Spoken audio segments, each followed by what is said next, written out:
Tout de suite, émission.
Très heureux de vous retrouver, Madame, Messieurs, dans votre magazine Parcours d'une élite, comme chaque samedi à 15 heures. Et nous sommes là, ravis de vous retrouver. Nombreux, vous êtes là en train de nous regarder sur votre télévision Faya. Merci d'être avec nous. Nous disons merci à toute la grande équipe qui nous accompagne dans ces tout nouveaux numéros de Parcours d'une élite. Merci à John Mukanda qui est à la régie finale. Nous disons merci à Perpétue Feza qui est derrière le caméra, qui nous a permis d'arriver jusque chez vous. Nous avons été programmés ici par Patient Malela, Douciel Bimoloko assure la production de cette émission et l'ingénieur Trésor Chibanda assure la supervision technique. Nous sommes sur l'égide de l'apôtre Jimmy Fayamen à qui nous saluons en passant. Nous disons également merci à Godefroy Mbouya ainsi que Hervé Nyandou qui nous ont aidés à la préparation de cette émission. Comme il est des coutumes, nous recevons différentes personnalités et aujourd'hui, il sera question dans ce magazine de recevoir Madame Déborah Tchabouf Kitenge, une élite de ce jour que nous allons devoir parler autour de son parcours, qu'est-ce qu'elle fait dans la vie, qu'est-ce qu'elle est en train de faire, elle poursuit quoi comme objectif. C'est avec elle que nous allons devoir parler tout autour de ces 30 minutes qui nous a été octroyées par la direction de programme. Madame Déborah, bonjour et bienvenue. Bonjour. Comment vous allez? Oui, je vais bien, merci. Et vous? Oui, ça va très bien. La santé, tout va bien. Oui, tout va bien. On est très heureux de vous retrouver sur Faya Télévision, hein, une première fois chez nous à Faya Télévision. Un mot?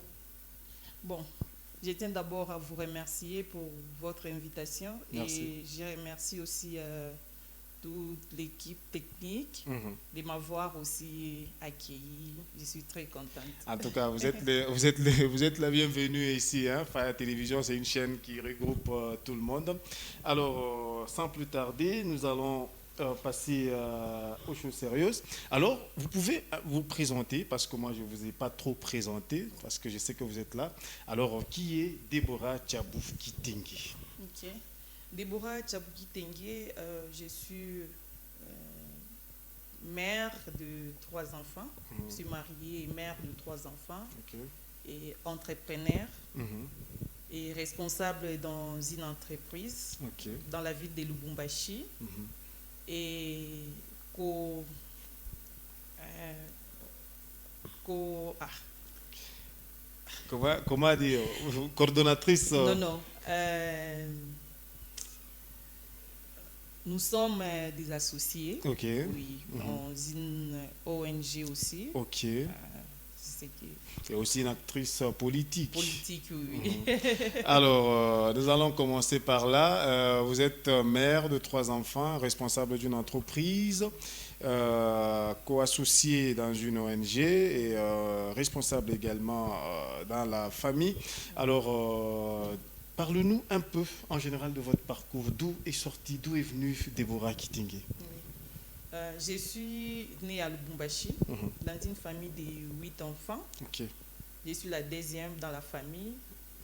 Et je fais mes parcours scolaires, toujours à Lubumbashi.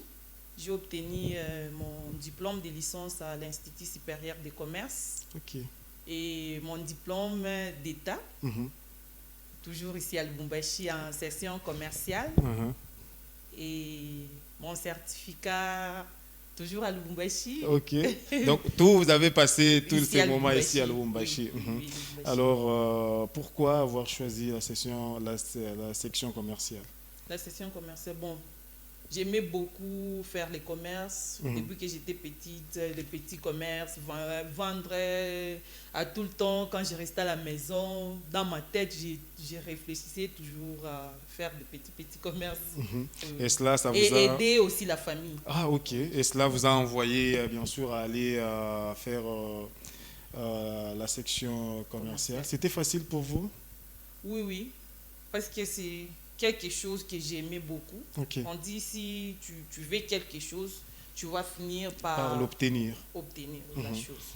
Alors, si vous venez de nous prendre diffusion en cours, vous êtes dans votre émission Parcours d'une élite. Nous recevons en ce jour Madame Deborah Tiaboufki Tengue, entrepreneur, femme responsable d'entreprise et beaucoup d'autres choses que nous allons développer dans cette émission. Alors, vous, en vous présentant, vous avez parlé de l'entrepreneuriat. À quand vous aviez commencé en entrepreneuriat? J'ai commencé en 2019. Oui.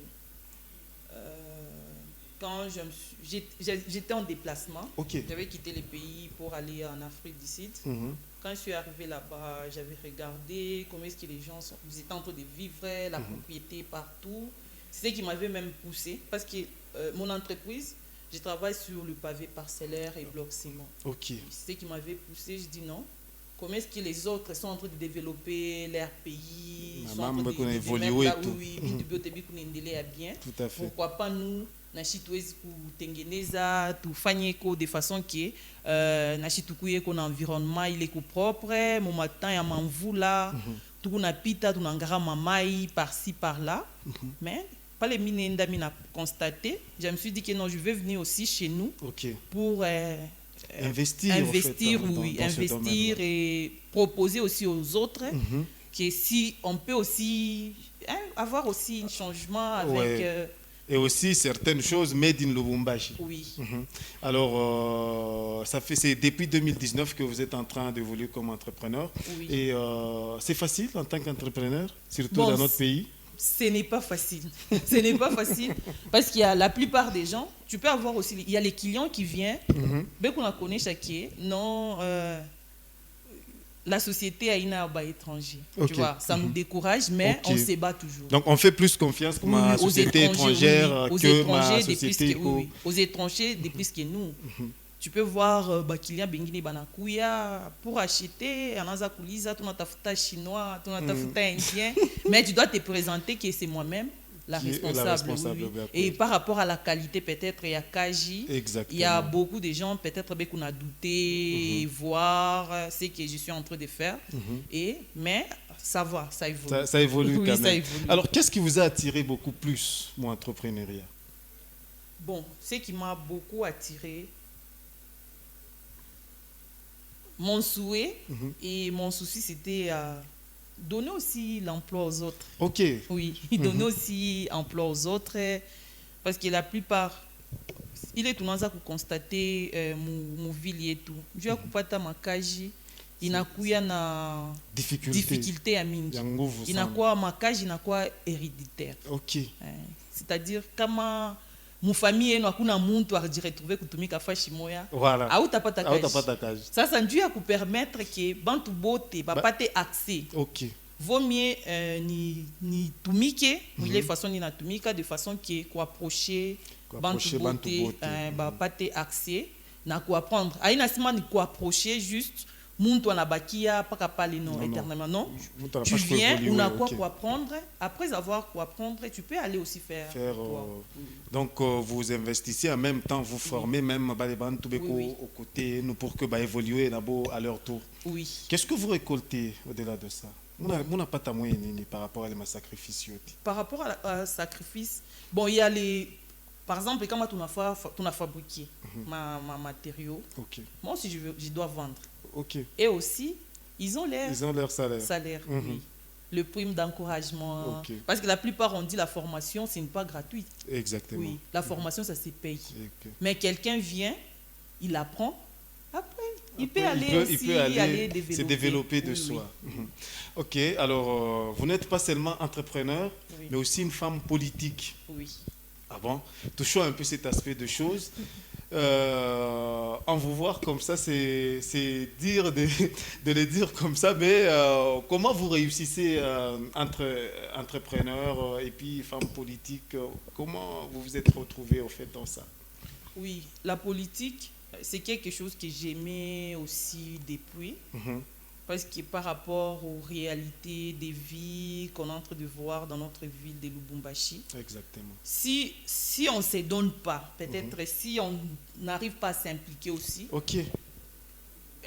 beaucoup de choses ne peuvent pas changer. Comme on le dit souvent, si tu ne t'occupes pas de la politique, il t'a occupé dans Comment peut-être tu intégrer, kutakuwa bintu bingine bileshi peut-être tusha kujua na ma réalité, itabaki apaka ikuna terre à terre place moya.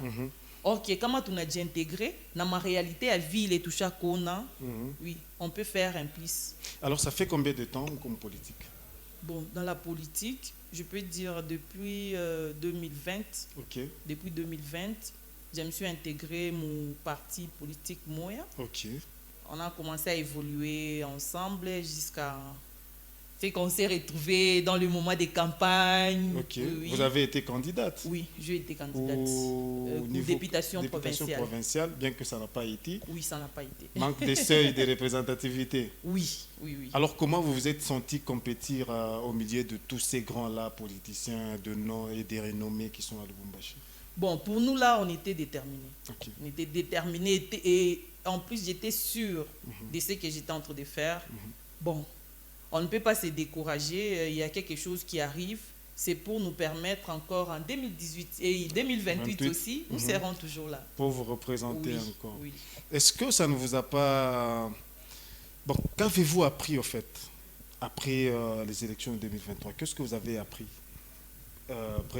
donc, en vous-même, qu'avez-vous appris après les élections de 2023? Après les élections, bon, ça nous a un peu choqué par rapport à l'échec. Ça nous a un peu choqué les dépenses qu'on a effectuées. Et compte tenu de la campagne, nous avons fait nos dépenses personnelles. Ce n'était pas quelque chose qu'on nous avait donné. Nous sommes vous êtes investi sérieusement pour la vision du chef de l'État. Nous étions un peu déterminés par rapport à ça. On devait soutenir le chef de l'État à 100%.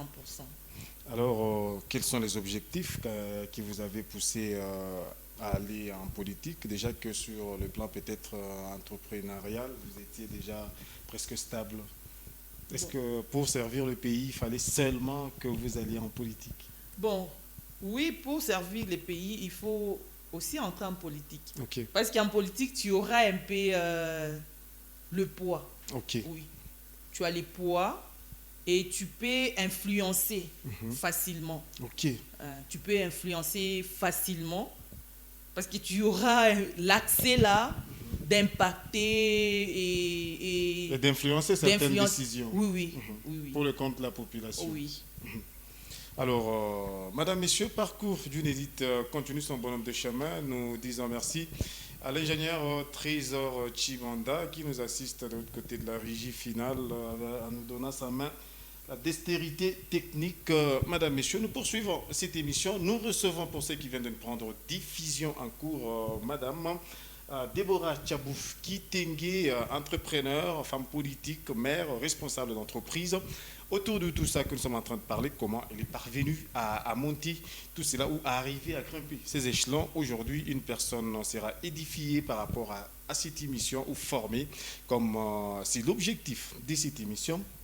Alors, maintenant que vous êtes aujourd'hui femme responsable, femme politique, entrepreneur, et quelles sont les difficultés que vous avez fait face où vous êtes en train de faire face, vous en tant que femme, mais face à la politique?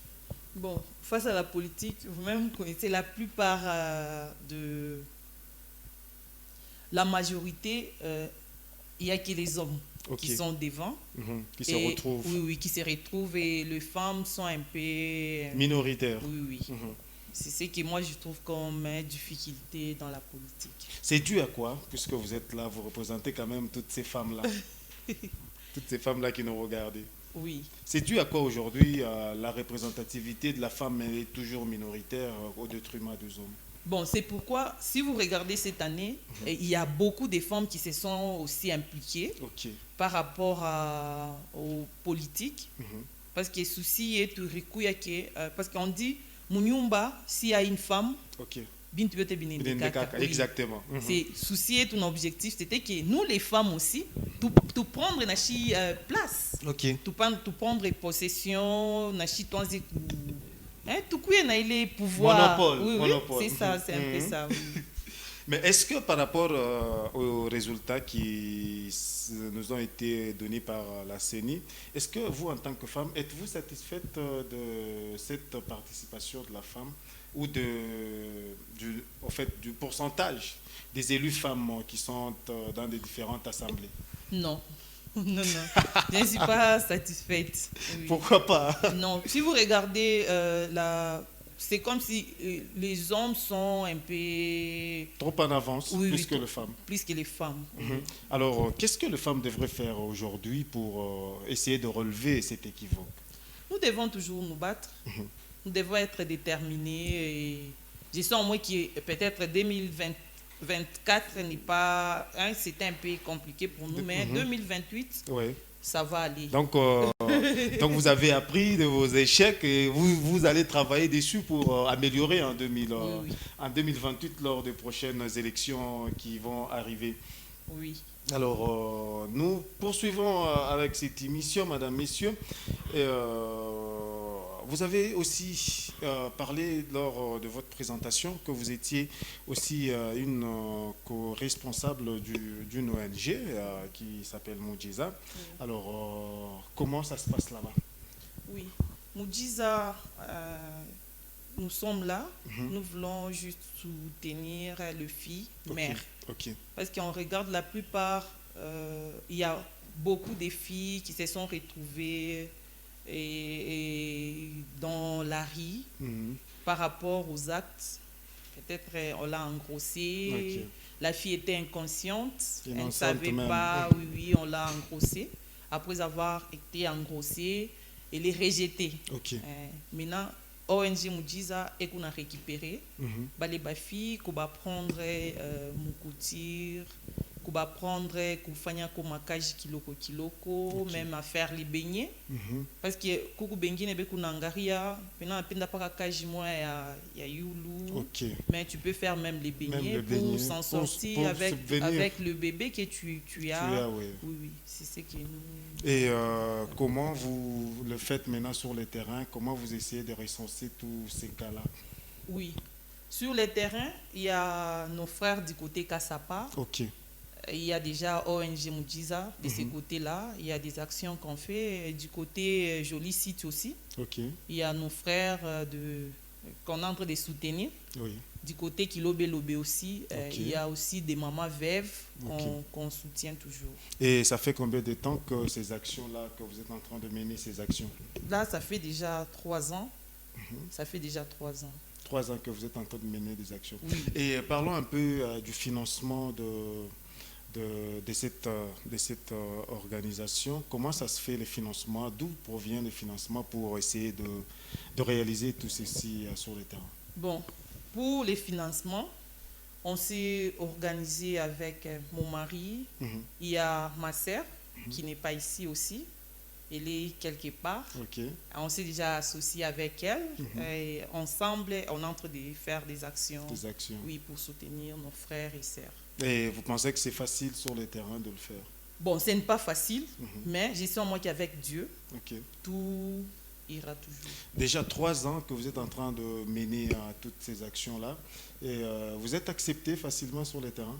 Oui, je suis acceptée facilement, oui. Ok. Oui.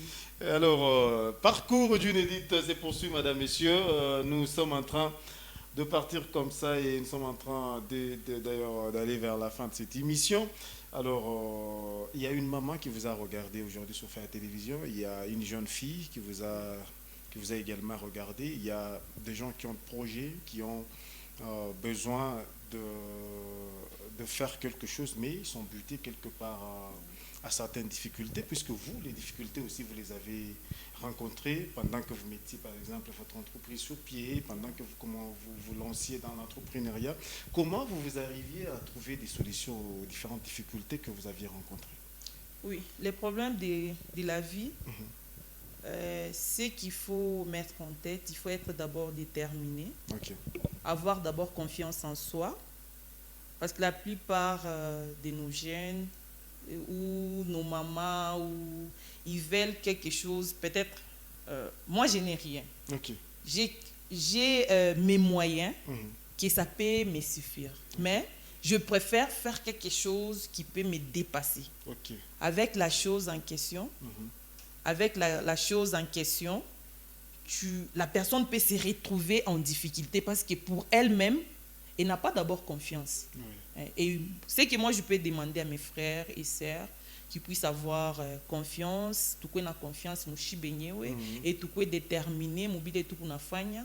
Akuna kaji ile nekalaka ya leaks kupita makaji ngine. E na makuta akukalake makuta ya harufu ya kusema hii ni makuta ya barish, ou bien hii ni makuta ya ba pauvre, non. Tout à fait. Kama uku déterminé, mobile kunafanya makaji yote, hakuna kaji yasema kama unojisha makala njo itakuya sema we unakuwa hapana, non. Il faut kuya na confiance, tukwe confiance, tujiweke confiance bele mushibenyewe. Kama kuna confiance muwe mwenyewe, utaona kibio te bilo tanza kufanya bitawezekana. Vraiment. Alors, vous êtes vous l'avez dit au début, hein, vous êtes une femme travailleuse, vous avez un foyer. Comment vous arrivez à concilier le tout entre la famille, le boulot, l'ONG de ses côtés, la politique? Comment vous arrivez à concilier le tout? Oui. Bon, je suis une femme quand même. Exactement. Il y a les tâches d'une maman que je dois toujours prendre. Les travaux, il y a les programmes, on se fixe. Ce n'est pas que chaque jour, même dans mon entreprise, que je pars chaque jour. Il y a les gens, il y a les tâches que j'ai déjà partagées. Il y a les responsables qui sont dans la société, qui s'occupent aussi de... Bon, qui est là pour le bon fonctionnement, en fait. Alors, votre mari vous soutient à 100%, surtout dans la politique, parce qu'il n'est pas facile de laisser sa femme en politique. Hein. Lui, il vous soutient quand même? Oui, il me soutient. Il me soutient. Je suis même venue avec lui pour me laisser ici. Donc, il a foi en vous et il vous accompagne tout de même. Oui. Vraiment. Alors, madame, monsieur, nous sommes en train de partir vers la fin de cette émission. Alors, c'est votre caméra là. Alors, je voudrais que vous lanciez un message à une maman, à un monsieur, à une jeune fille, un message de réconfort, un message d'encouragement à quelqu'un qui a peut-être essayé plusieurs fois, mais sans réussir. Alors, quel serait le message que vous pouvez donner, surtout que vous êtes aussi le fruit de beaucoup de travail, et quel est le message que vous pouvez lancer?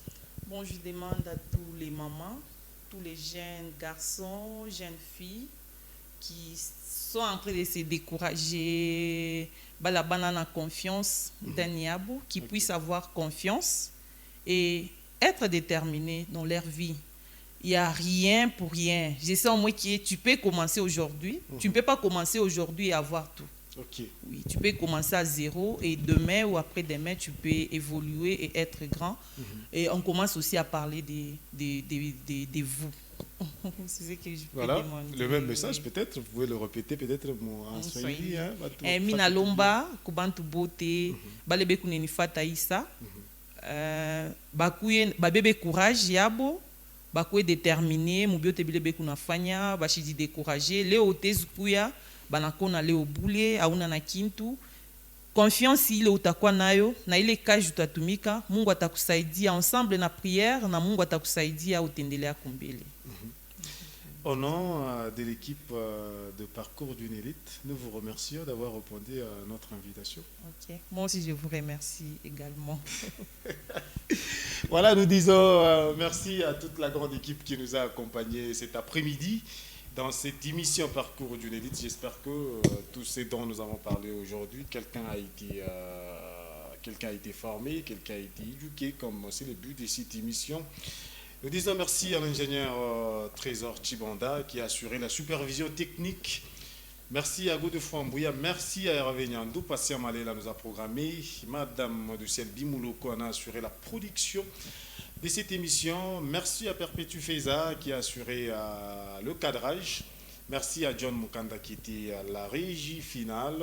Parcours d'une élite se termine par ici, cette émission bien sûr. Le prochain rendez-vous, c'est le samedi prochain à 15 h avec d'autres invités, même chaîne, même présentateur. À tout à l'heure.